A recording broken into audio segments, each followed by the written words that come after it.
रुचिका अपने बेटे सौरभ के साथ जबलपुर के गांव में रहती थी। उसका शौहर शैलेश सऊदी अरब में कमाने के लिए गया हुआ था। शादी के 10 साल बाद एक दिन सऊदी से खबर आई कि कंपनी में मशीन की खराबी की वजह से शैलेश की मौत हो गई। फिर कुछ दिन बाद उसकी लाश घर आई। हे मालिक, आपने ये क्या कर दिया? इनके सिवा हम दोनों का है ही कौन इस दुनिया में?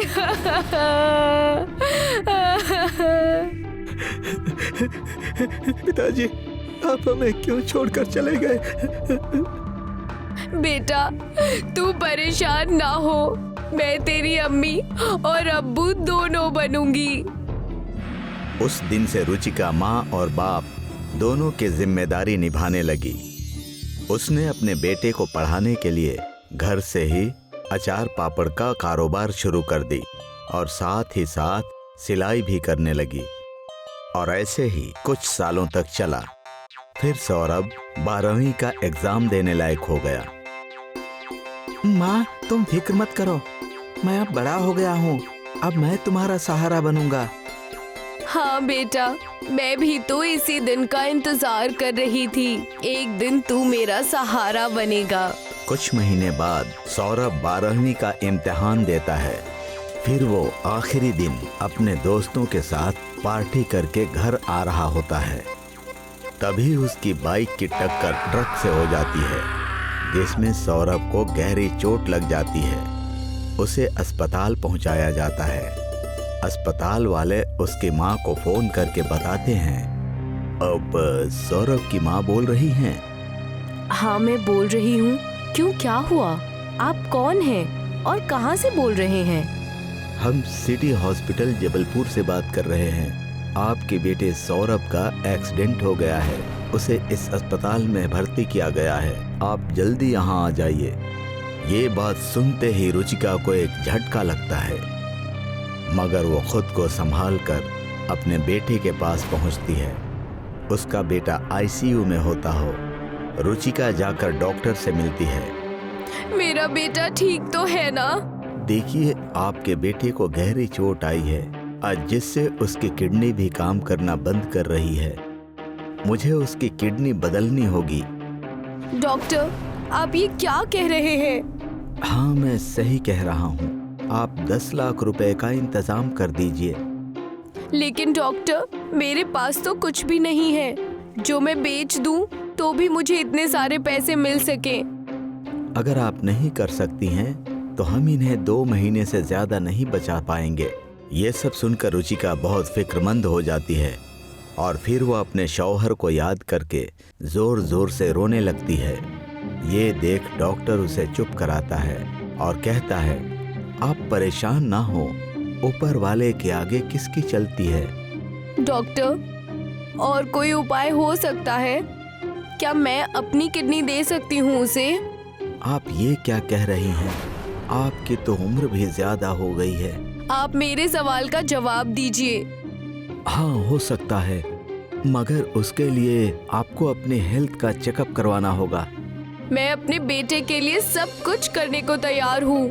फिर उसका हेल्थ चेकअप होता है और डॉक्टर उसे वजन कम करने की सलाह देते हैं। आप अपना 20 किलो वजन कम कर लीजिएगा तो हम आपकी किडनी आपके बेटे को लगा पाएंगे।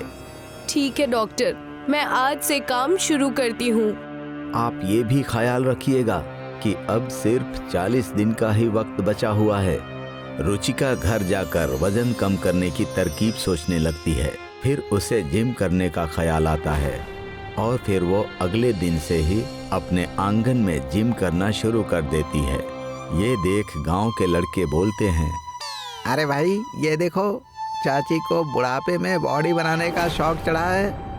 अरे भाई, चाची को खूबसूरत दिखने और लड़कों की तरह बनने का शौक चढ़ा होगा, इसीलिए जिम कर रही है। बेटे को जिम सिखाने की उम्र में खुद जिम करके लड़कों पर बिजली गिराएंगी। ये सब सुनकर रुचिका को बहुत ही खराब लगता है। वो अंदर जाकर खूब रोती है, मगर फिर अपने बेटे का ख्याल करके हौसला बनाती है और फिर काम में लग जाती है। ऐसे ही 10 दिन गुजरते हैं। फिर एक दिन कुछ औरतें रुचिका को गांव में दौड़ती हुई देखकर कहती हैं, ये देखो, बुढ़ापे की उम्र में जिम करने चली हैं। अरे, इनको अब जवान होने का मन किया है। बहन, अगर बुढ़ापे में इनकी कोई हड्डी टूट गई तो सारी जवानी निकल जाएगी। चली जाओ यहाँ से, मुझे काम करने दो। अरे काकी, तुम्हारे फायदे की ही बात कर रहे हैं, अपनी उम्र का लिहाज करो। चले जाओ यहाँ से, मुझे नहीं चाहिए तुम्हारी सलाह। चलो बहन यहाँ से, आज के वक्त में तो किसी को अच्छी बात बताना भी गुनाह है। रुचिका के रूखे रवैये से अचार पापड़ की बिक्री और सिलाई भी कम होने लगी थी, जिससे वो फिक्रमंद थी। मगर अपने बेटे के लिए वो वजन कम करने में लगी हुई थी। दिन गुजर जाते हैं और फिर वो डॉक्टर से मिलती है।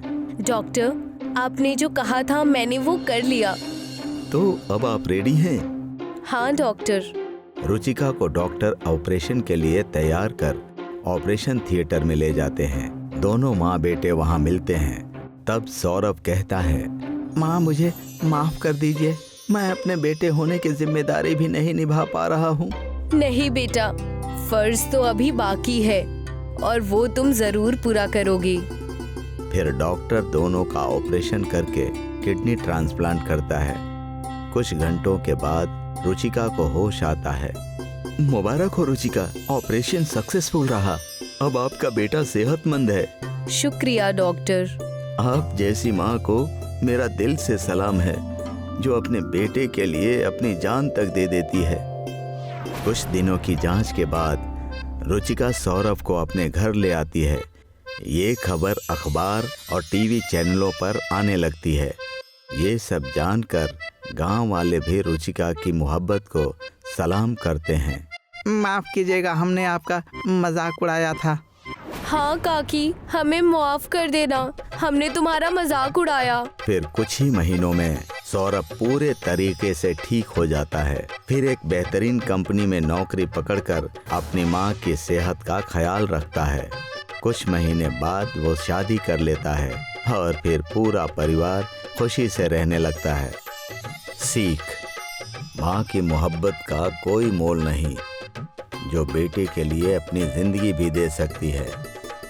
अपनी माँ की इज्जत करें और साथ रहें।